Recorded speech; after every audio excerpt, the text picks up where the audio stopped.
Okay.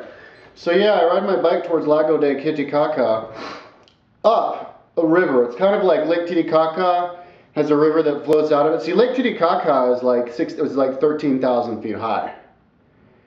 And Cuzco is at like 7,000 feet high, and it's a couple hundred miles north. So it just, the river goes down. So I'm riding up a river, and it's a pretty good road. I went by an Incan ruin, but I didn't check it out.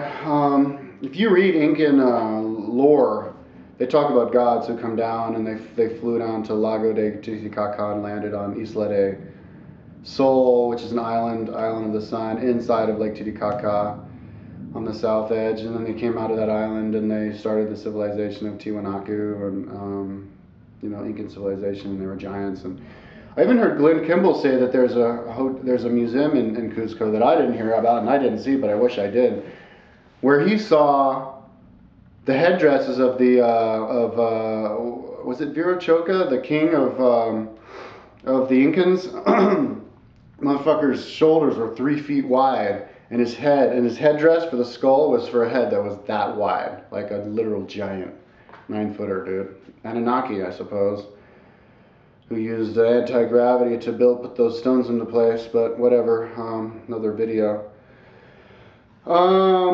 So yeah, I'm riding up towards Lake Titicaca, and I basically go straight there, but at one point, and I stayed at a hotel on the side of the road, and at one point I go, okay, well, I'm not going to go straight to Lake Titicaca, I want to check out Arequipa first. So I took a detour, I went off to the right, and I went straight up, started climbing up and over, into the Antiplano, which is like, I guess, I don't know, maybe it's too high or it's just dry. There's no trees at all, and there's lots of rolling hills. Very beautiful. And I'm riding up this hill, and I see this Indian, this Inca woman, like 60 years old, like carrying a basket on her head and one of those Incan dresses, literally running up a hill. Those Incans, man, I mean, Chileans are lazy tarts, or maybe that's not the word, lazy fucks. But the Incans are bad asses, man. They are tough. They're running. This lady's running up a hill with a big old basket on her head. I'm like, snap. And then I saw this other kid, and he's running, and he's running for miles because there's no town anywhere in sight, anywhere within miles. Just doing it for fun, hardcore. And yeah, on the Incan Trail, I think the record was like 3.5 hours for running, what was it, 10-mile long Incan Trail or something like this. They're badasses. They know how to do it. Even though they're short and squat. But, and they, even when the Incan Empire was going, they would actually, the king would have the delicacy of saltwater fish, and his runners would run it from the ocean to Cuzco, running it the whole way, passing it off, like the ponies we did it in America, relay style, and it would only take them 2 days to get from the ocean to Cuzco. They were a very advanced civilization, and they didn't grow their civilization the way Romans did, where they go and kill everybody and then steal all their booty and take all their slaves back to the capital to build their colosseums and take them over by fear. They did it another way. They would send emissaries into these new farmers, and they'd be like, hey, we have this really cool idea. We have this empire where we do lots of trade, we'll teach you our technology. We'll give you some cool things we farm and have, and then we'll trade it back. And they'd be like, oh, really cool. And they do it. And it grew totally peacefully. So, if anybody tries to tell you that, the only way to grow an empire is by conquering, well, just bring the Incan Empire into their mind and they'll see. Anyways, so I go up, I ride over the hill, and then I get a hotel at some town, with a plaza way up in the hills, man. And I was like the only white guy there. It was really cool. And I got some guy on the plaza to fix my Walkman. Anyway, and then I ride in, do a whole big another day, and I ride over another pass and down, and I ride into the night, and I finish my bike right down into the valley.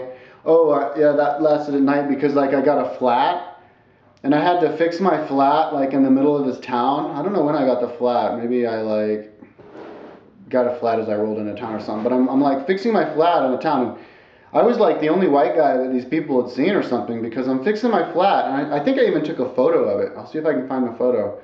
I'm fixing my bike here, right? My flat. And the whole village gathers around me. circles around me, standing over me, right on me, over me, 30, 20, 30 feet people deep on every direction, watching the gringo guy. Oh my God, you know, and I think they were even touching my hair, kind of like how the Indonesians would do. They'd touch your hair because they'd be like, you're hairy. And they were like, wow, white guy, oh my God, whoa, hey. And I was just kind of acting like they weren't even watching me. And maybe I said hi to some kids watching me and stuff. You know, the kids come up first. And then I left and they were like, really soft people, really kind-hearted, warm people.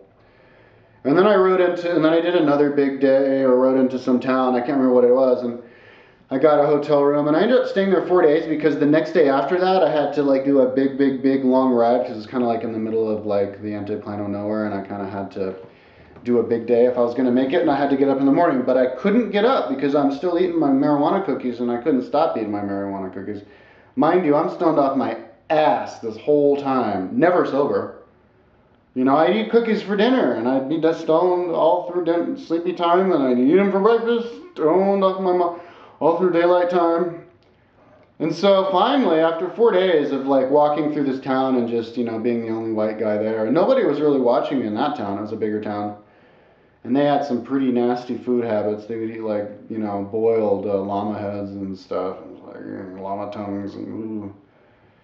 But I was like, fuck this. I'm going to get a bus if I'm not going to be stuck here my whole life, like trying to, you know, and I don't want to ride through the night because I didn't want to get lost and stuff, you know, because there could be little roads that go off or whatever. And I was like, fuck that shit. I'm just going to take a bus. So I take a bus all the way to Arequipa, and then I get off the bus thingy, and then I ride my bike up to Arequipa. Arequipa is an amazing city, beautiful city, because it's like on the side of this mountain called Mount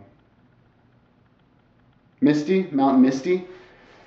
I think it's called Mount Misty because it's a volcano. I don't know if it's active or not. Maybe it is, but it's a perfectly cone-shaped 18,000 foot, 5,800 meter mountain that's right next to the city, maybe 10 miles from Arequipa, but it's so big that it looks like it's right there. But Arequipa itself is still on the slopes of it, as the slopes are sloping down towards the sea level.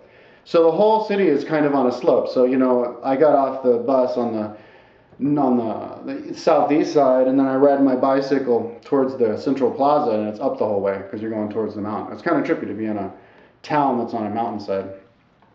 And I get my hotel room that's right on the plaza. That's what all my, you know, choice always was. I want to get the hotel room right on the plaza so I can go up on the roof of the plaza and kind of hang out, high on my cookies, looking at the plaza.